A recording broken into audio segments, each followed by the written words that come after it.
नमस्कार साथियों, मैं प्रदीप जैन राइज एकेडमी के यूट्यूब चैनल पर आपका वेलकम करता हूं। और आज हम लोग लेकर आए हैं test series for MPSI, patwari, forest guard और जेल प्रहरी के लिए। ठीक, तो देखते हैं किस तरह के क्वेश्चंस आते हैं। हालांकि अभी ये पहला टेस्ट सीरीज है, तो टेस्ट सीरीज नंबर 1 है, तो इसमें बहुत ईजी क्वेश्चंस रखे गए हैं। देखते हैं आप लोगों को कैसा लगता है ये पेपर। देखिए, पहला question, some teachers are in the class. Teach, taught, teaching और टू बी टॉट। देखिए, some teachers in the class,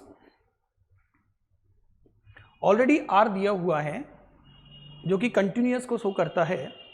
तो इसका जो आंसर है सम टीचर्स है, तो आर दिया है इन द क्लास, तो इसका आंसर होगा सी वाला। इसका आंसर है सी।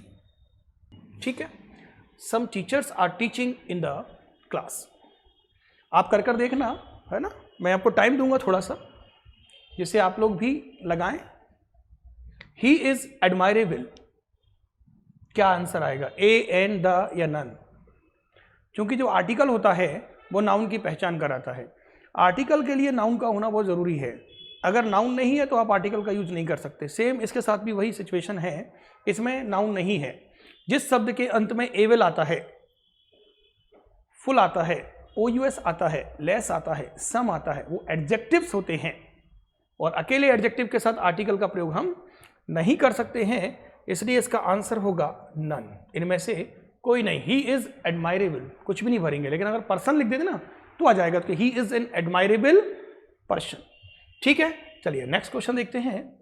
Mohan has purchased all the books, he doesn't read only one of them.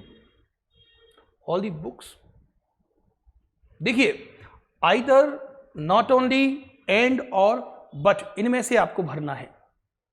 Mohan has purchased, present perfect tense हो गया।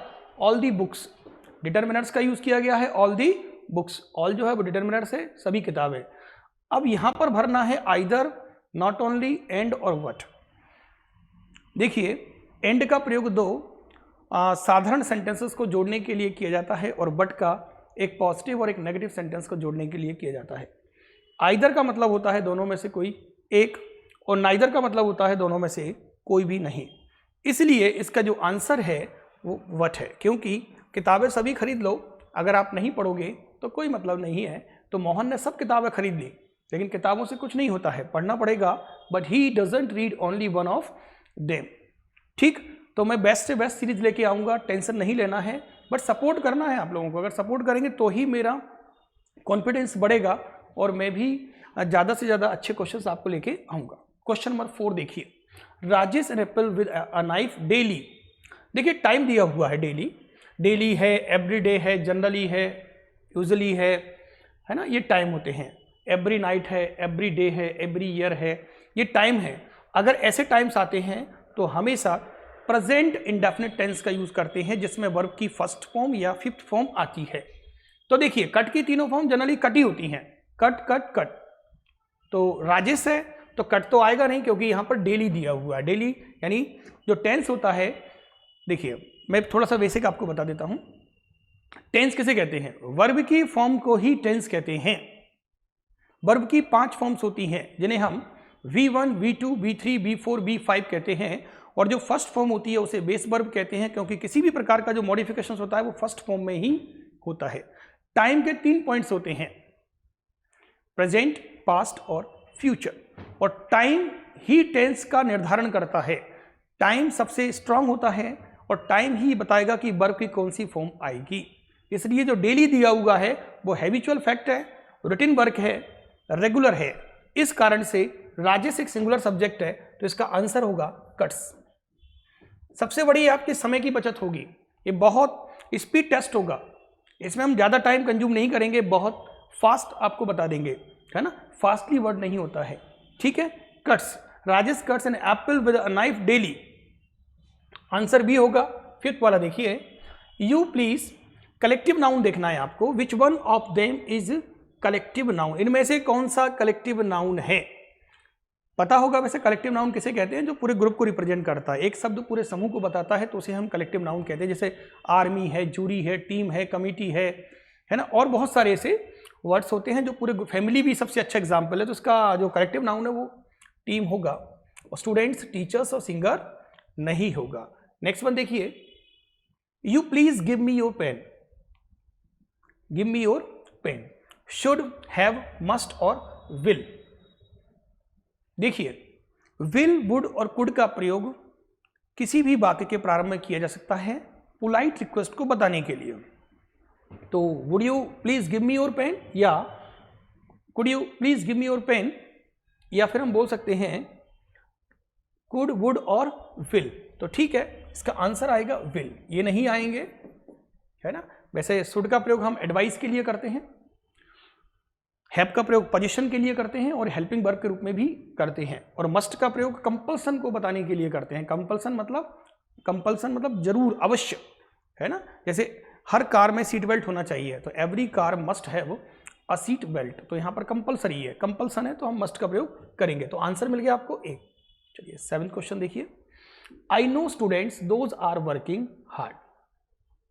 चूंकि डिटर्मिनर्स भरना है जो कि नाउन की संख्या या मात्रा को बताता है, तो स्टूडेंट्स जो है वो पीसीएन है, प्लूरल काउंटेबल नाउन है, पीसीएन है। अब इसको देखिए, ये तो पीसीएन के साथ आते नहीं, तो ये तो आएंगे नहीं, है ना, क्योंकि एनी स्टूडेंट्स होता नहीं, यहाँ पर होगा नहीं, और नेगेटिव में यूज करते हैं एनी का नेगेटिव में करते हैं, जो पॉजिटिव है। आंसर आएगा a few students. Someone has done work. अब देखिए समवन का पॉजिटिव होता है हिज, समवन का क्या होगा पॉजिटिव, एडजेक्टिव हिज होगा, तो अवर होगा नहीं, देयर होगा नहीं, माई नहीं होगा, इसका आंसर होगा D, someone has done his work. The synonyms of cruel, cruel का सिनोनिम क्या होगा। देखिए डल का मतलब होता है धुंधला टाइप का, स्लो, सुस्त, लेजी टाइप का डल, और that is not also clear. और एट्रोसियस का मतलब होता है निर्दयी, कावर्ड मीन्स होता है डरपोक, कावर्ड, और नादिर मीन्स होता है लोएस्ट पॉइंट, किसी चीज का सबसे निम्न बिंदु होता है उसे बोलते हैं हम लोग नादिर, तो नादिर नहीं होगा, इसका आंसर होगा atrocious. Synonyms of cruel. He understand English, he understand English, वो समझता है, किसको समझता है अभी, इंग्लिश को। क्या समझता है, इंग्लिश, ठीक है। ये सब्जेक्ट हो गया, ये इसका ऑब्जेक्ट हो गया, ये वर्ब की फिफ्थ फॉर्म हो गई, डजंट मैटर। अब हमें भरना है इस जगह को, यहां पर गुड आएगा, बेटर आएगा, बेस्ट आएगा, वेल आएगा।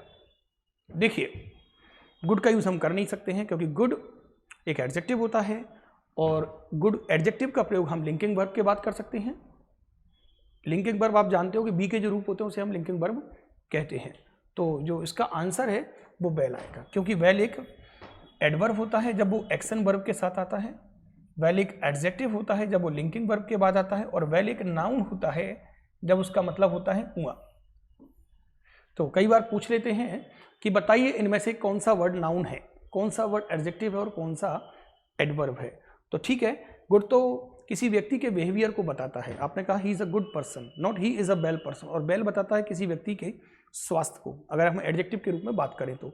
और यहाँ पर वेल का मतलब हो रहा है अच्छी तरह से, तो he understands English well, well का मतलब अच्छी तरह से। तो ठीक है, आंसर आएगा डी।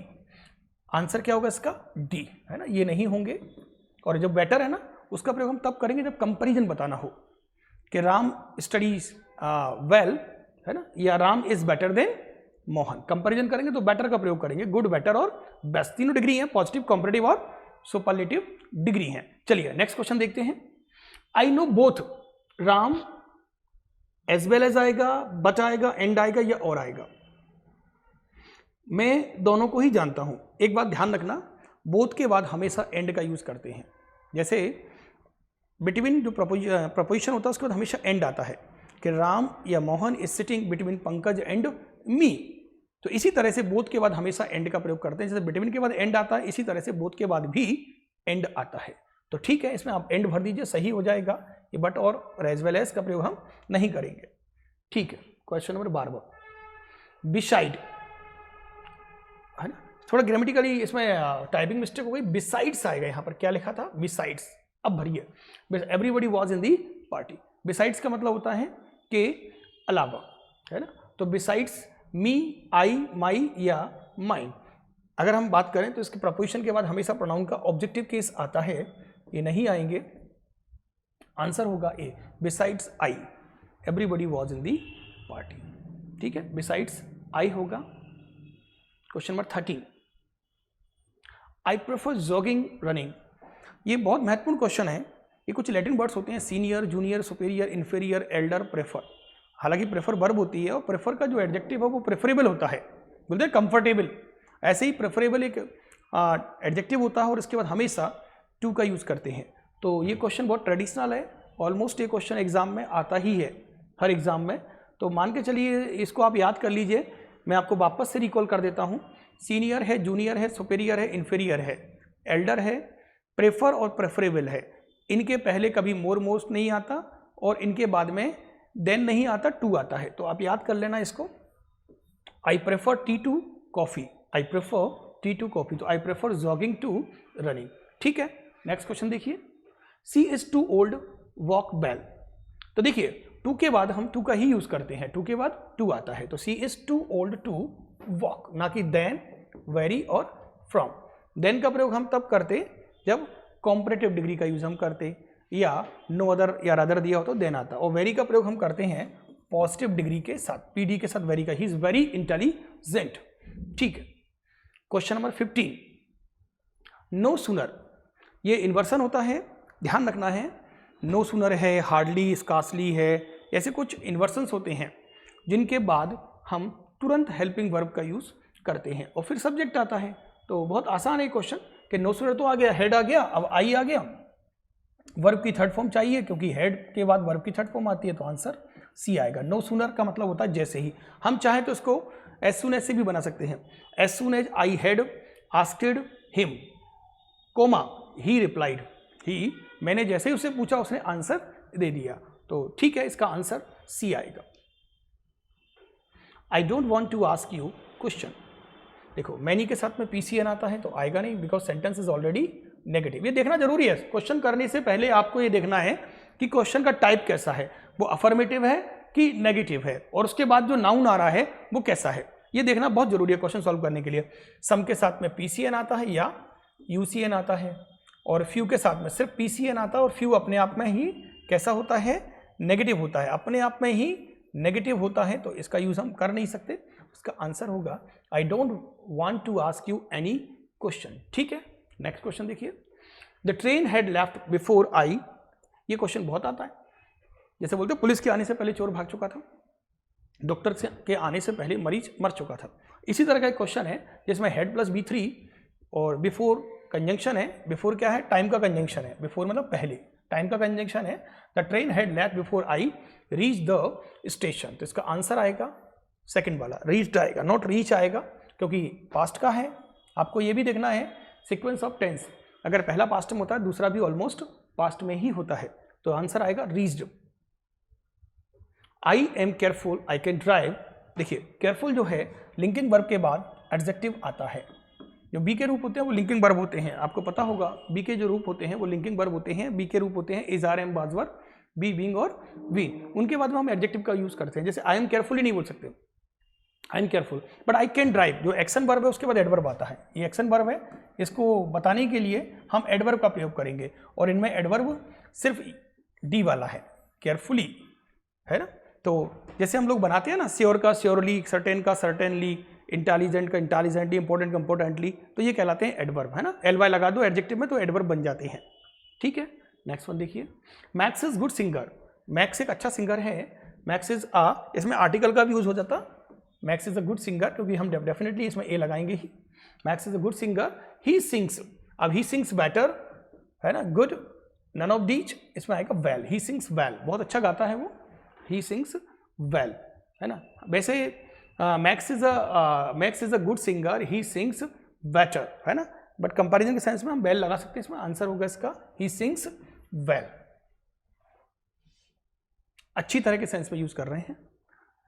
नेक्स्ट देखिए, रन फास्ट। ये क्वेश्चन बहुत आता है ट्रेडिशनली। लेस्ट, लेस्ट का मतलब होता है ऐसा ना हो कि, ये कंडीशनल होता है, ध्यान से पढ़ो कहीं ऐसा ना हो तुम भूल जाओ। तो लेस्ट के बाद में हमेशा सब्जेक्ट प्लस शुड का यूज हम करते हैं, तो बहुत ज़्यादा हम डिस्कस नहीं करेंगे, बस हमें केवल इतना है कि क्वेश्चंस आपको ज़्यादा से ज़्यादा लगवाना है टेस्ट पेपर के माध्यम से, और ज़्यादा से ज़्यादा फोकस करिए, शेयर करिए, और हमारे टेस्ट पेपर क्वेश्चंस एग्जाम में जरूर आते हैं क्वेश्चंस यहाँ से। तो ठीक है, रन फास्ट लेस्ट, लेस्ट आएगा आंसर, ये नहीं आएंगे। ठीक है। लेस्ट का मतलब होता है ऐसा नहीं हो, ऐसा ना हो कि, और लेस्ट के बाद कभी नॉट नहीं आता बिकॉज ये खुद अपने आप में ही नेगेटिव होता है। लेस्ट का मतलब होता है ऐसा ना हो कि, इसके बाद हमेशा शुड आएगा, वर्ब की फर्स्ट फॉर्म आएगी। जैसे ध्यान से पढ़ो, कहीं ऐसा ना भूल जाओ, study carefully लेस्ट you should forget, है ना। और भी बहुत सारे एग्जांपल्स दिए जा सकते हैं। बाकी क्लियर हो गया आप लोगों को, आंसर आएगा A. Question number 21, change the narration. दो क्वेश्चन नरेशन के, दो पैसिव वॉइस के आपको आ सकते हैं। The boss said to Krishna why are you late.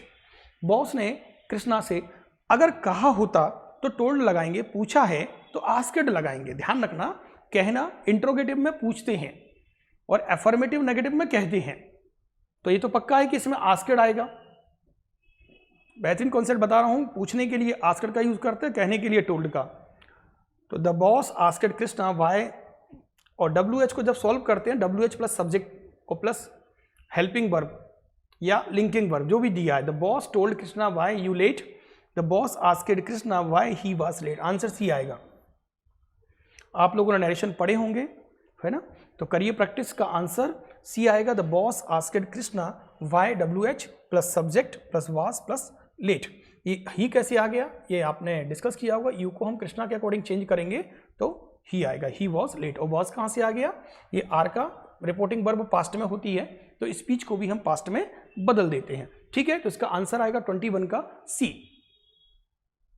I said what a beautiful picture it is. मैंने कहा ये कितनी ही सुंदर पिक्चर है। एक्चुअल में ये एक्सक्लेमेटरी सेंटेंस का क्वेश्चन है, ये एक्सक्लेमेटरी सेंटेंस। और एक्सक्लेमेटरी सेंटेंस में जो नरेशन बनाते हैं हम लोग, उसमें हम उसको दैट से जोड़ते हैं। आपको पता होगा नरेशन के दो पार्ट्स होते हैं, डायरेक्ट और इनडायरेक्ट। जो डायरेक्ट होता है उसमें स्पीकर के द्वारा कही गई बात को लिसनर के द्वारा एज इट इज व्यक्त किया जाता है, और इनडायरेक्ट में क्या करते हैं, हम अपने शब्दों में व्यक्त कर देते हैं ना। स्पीकर के द्वारा कही गई बात को लिसनर के द्वारा अपने शब्दों में व्यक्त किया जाता है, तो उसे हम कहते हैं इनडायरेक्ट नरेशन। तो ठीक है, आई सेड, तो आई सेड एक्सक्लेमेटरी है तो एक्सक्लेम में बदल दो।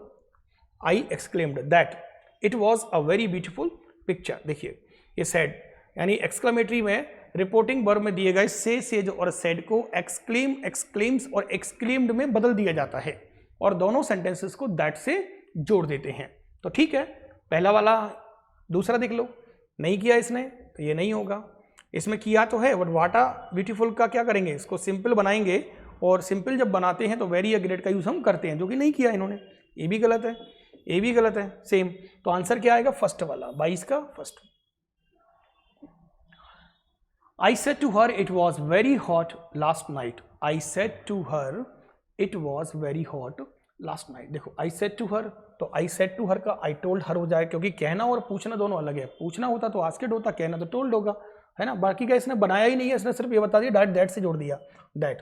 तो it was का it had been हो जाएगा, क्योंकि past का जो होता है past continuous का, वो past perfect continuous में चेंज होता है। तो इसका answer it was very hot previous night, ठीक है। टाइम वाले शब्दों को बदल देते हैं, लास्ट नाइट का द प्रीवियस नाइट हो जाएगा। तो द प्रीवियस नाइट कहाँ दिया है, सिर्फ दो में दिया, ए और बी में। अपन करेक्ट भी कर सकते हैं, पता है, इसको सिलेक्ट कर सकते हैं, मतलब ऑप्शंस के आधार पर ही होते हैं ज़्यादातर क्वेश्चंस। तो ये बी तो होगा नहीं, क्योंकि दैट इट वॉज को चेंज नहीं किया। ये भी नहीं होगा, इसमें हैड बीन कहाँ से आ गया, दिया ही नहीं है क्वेश्चन में। ये भी नहीं होगा, क्योंकि इसमें had been very hot this night कर दिया, जो कि ऐड कर दिया, दिस नाइट नहीं होगा। वैसे ही हो सकता था आंसर, है ना। इसका आंसर आएगा फर्स्ट वाला, 23 का A. Umesh asked me have you read that novel. Umesh ने मुझसे पूछा, तो उसने पहला तो बना ही दिया है, कोई इशू नहीं है। पूछ, देखिए इंट्रोगेटिव होगा तो पूछेंगे ही, अफर्मेटिव नेगेटिव होगा तो कहेंगे। तो if he was reading that novel, तो हैव यू का हो जाएगा, यू को चेंज करेंगे मी से, तो आई हो जाएगा, तो आई के साथ हैड आएगा। If I had read that novel, अरे वॉज होगा नहीं, तो इसका आंसर आएगा सी वाला, ये नहीं होंगे, नहीं, ठीक है। नेक्स्ट वन देखिए, चेंज द वॉइस। जो पैसिव वॉइस होते हैं उन्हें हम वर्ब को एम्फसाइज करने के लिए बनाते हैं। इसमें हमेशा वर्ब की थर्ड फॉर्म का यूज करते हैं, और कभी भी इंट्रांजिटिव वर्ब का पैसिव वॉइस नहीं बनता है ना।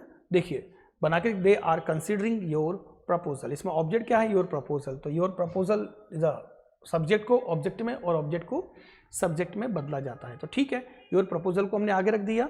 Your proposal is considered, your proposal is considered is, लेकिन इसमें क्या है, कंटिन्यूअस है तो बीइंग लगाना पड़ेगा, तो your proposal is being considered by them, C आएगा आंसर, है ना, इज बीइंग, क्योंकि हम एक कॉन्टिन्यूअस में बीइंग का यूज करते हैं, परफेक्ट में बीइंग लगाते हैं, इंडेफिनिट में, प्रेजेंट इंडेफिनिट में is are am, past indefinite में वाज वर, और मॉडल वर्ब में बी का यूज करते हैं, जैसे कि फ्यूचर में विल सेल के साथ हम क्या लगाएंगे, बी, तो इसका आंसर आएगा सी, 25 का सी। ठीक है, नेक्स्ट क्वेश्चन देखते हैं। हु रॉट दिस आर्टिकल, यह आर्टिकल किसने लिखा, तो by whom was this article written. देखिए, एक में हुम लिखा है, एक में बाय हुम लिखा है। हु वाले में कभी सब्जेक्ट नहीं होता है, जबकि व्हाट वाले में कभी ऑब्जेक्ट नहीं होता, तो जो हु वाले में जो ऑब्जेक्ट होता है वो सब्जेक्ट बन जाता है। इस कारण से इसका जो आंसर है, देखिए ये वाला होगा नहीं, बाय हुम दिस आर्टिकल, क्योंकि WH के तुरंत बाद हमें लिखना पड़ता है हेल्पिंग वर्ब प्लस सब्जेक्ट, ये फॉर्मेशन होता है WH का। जब ये फॉर्मेशन होता है तो हमें ढूंढना रहेगा पहले कि ऐसा कौन सा सेंटेंस है जिसमें WH के तुरंत बाद हेल्पिंग वर्ब दिया है। एक तो यहाँ दिया है, एक इसमें भी दिया है, इसमें भी दिया है, सिर्फ इसमें नहीं दिया, तो इसको आप कैंसिल कर दीजिए। तो बाय अब लेकिन हु को बाय हुम में बदला जाता है, तो इसमें नहीं बदला, बाय हुम में बदला जाता है, तो इसका आंसर क्या आएगा, फर्स्ट वाला, है ना, फर्स्ट आंसर है 26 का। सी लर्न्स म्यूजिक, म्यूजिक एक ऑब्जेक्ट है, सी सब्जेक्ट है, पैसिव वॉइस बनाते हैं तो सब्जेक्ट को ऑब्जेक्ट में और ऑब्जेक्ट को सब्जेक्ट में बदला जाता है, तो कोई इशू नहीं है, म्यूजिक का इधर आ गया, लेकिन म्यूजिक इज बीइंग लगाना नहीं है, क्योंकि बीइंग तब लगाते हैं जब कॉन्टिन्यूअस होता, और ये है प्रेजेंट इंडेफिनिट, तो music is learned by her, B आएगा answer, music is learned by her. We waste much time on social websites, definitely ऐसा हो ही रहा है कि हम लोग बहुत सारा समय अपना सोशल वेबसाइट पर वेस्ट कर रहे हैं या यूज़ कर रहे हैं, जैसा भी है डिपेंड करता है ना। तो we waste much time, this is called present indefinite, much time is object on social website, तो much time is wasted by us on social website, first ही आंसर है वैसे, क्योंकि ये तो होगा नहीं, देखो ये होगा नहीं, ये होगा नहीं ना, ये तीनों कैंसिल, क्योंकि टेंस ही मैच नहीं कर रहा है ना।